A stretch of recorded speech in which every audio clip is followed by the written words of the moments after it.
दीदी आप अपने कपड़े अपने बैग में रख लीजिए। मुझे लगता है एक दिन में ही आपके और सौर्य के सारे कपड़े बाहर आ गए हैं।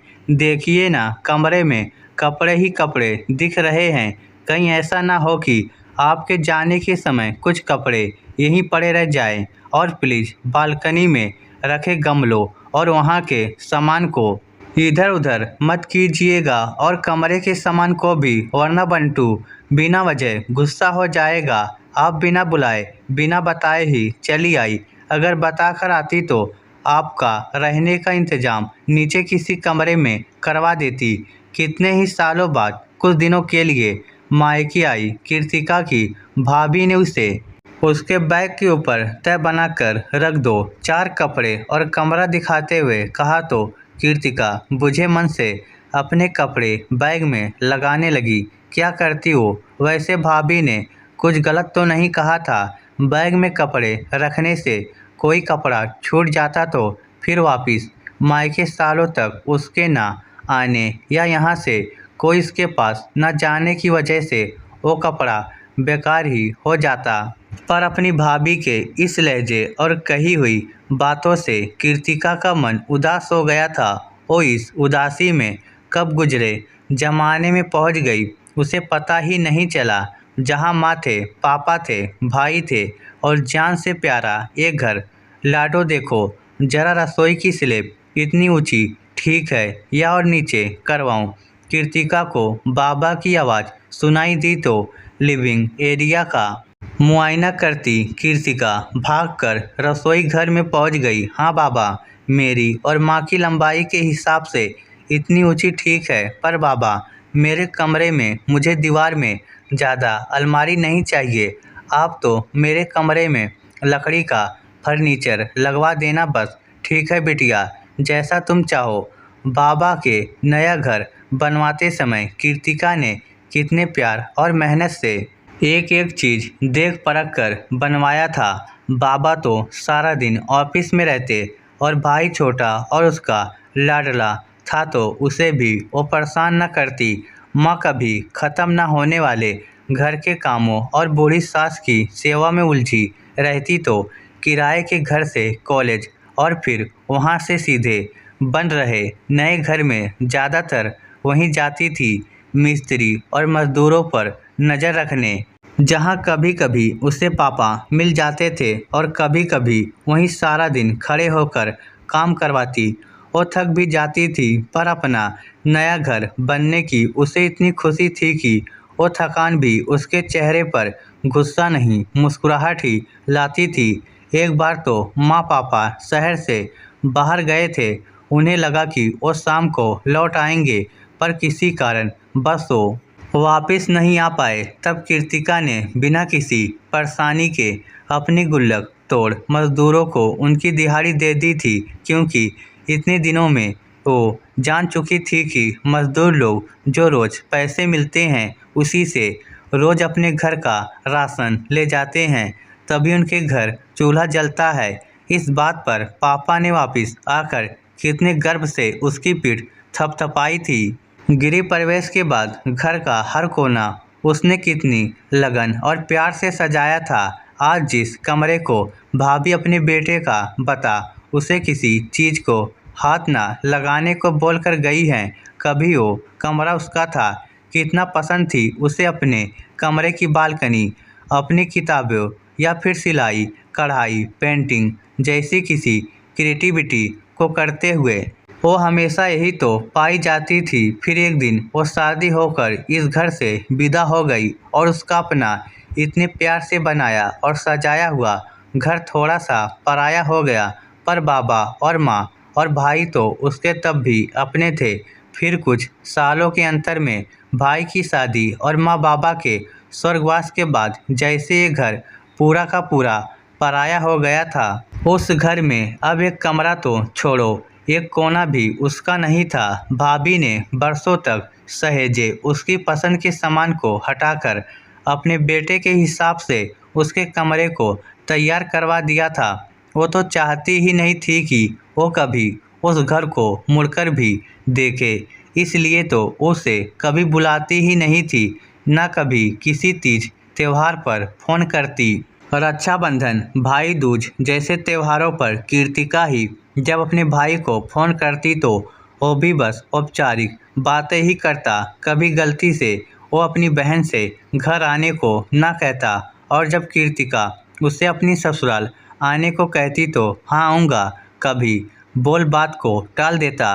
हद तो तब हो गई थी जब कृतिका दूसरी बार माँ बनी और उसने अपने बेटे के नामकरण पर अपने भाई भाभी को बुलाया तो दोनों पहुँचे ही नहीं थे।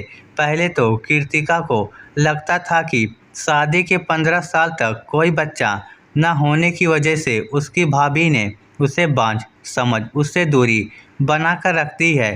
पर अब तो उसके लंबे इलाज और भगवान से की प्रार्थनाओं के फलस्वरूप दो दो बच्चे थे तो अब उसकी भाभी के पास उससे नफरत करने की क्या वजह थी, ये कृतिका कभी समझ ही नहीं पाई थी।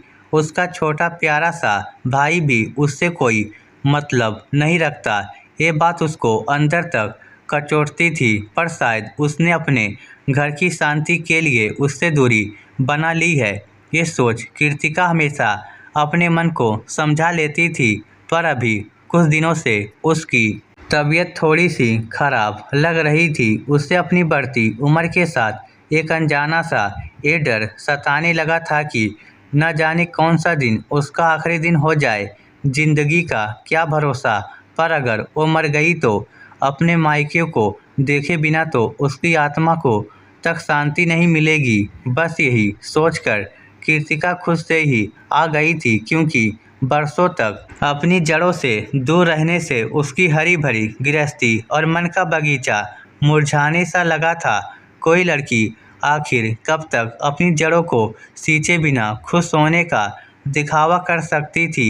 सो इस बार वो बिना किसी बुलावे के चली आई थी। उसे लगा था कि भले ही भाभी उसे पसंद न करती हो, पर भाई तो उसका अपना है, वो तो उसे देखकर खुश हो ही जाएगा। तो उसकी उसी खुशी के सहारे अपने घर, अपने शहर की गलियों को एक बार फिर से महसूस कर आएगी, जिसके सहारे वो अपनी आगे की जिंदगी की सांसें खुलकर ले पाएगी।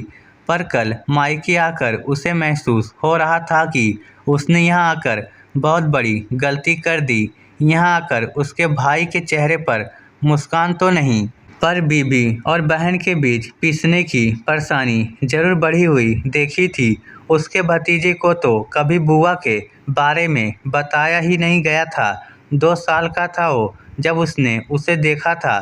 जब तो वो बुआ बुआ करता उसके आगे पीछे घूमा करता था, पर अब तो उसने अपनी बुआ को तो छोड़ो, उसने उसके बेटे से भी सीधे मुंह बात नहीं की थी। आखिर क्यों होता है ऐसा कि एक लड़की का उसका अपना घर, उसका अपना परिवार इतना पराया हो जाता है?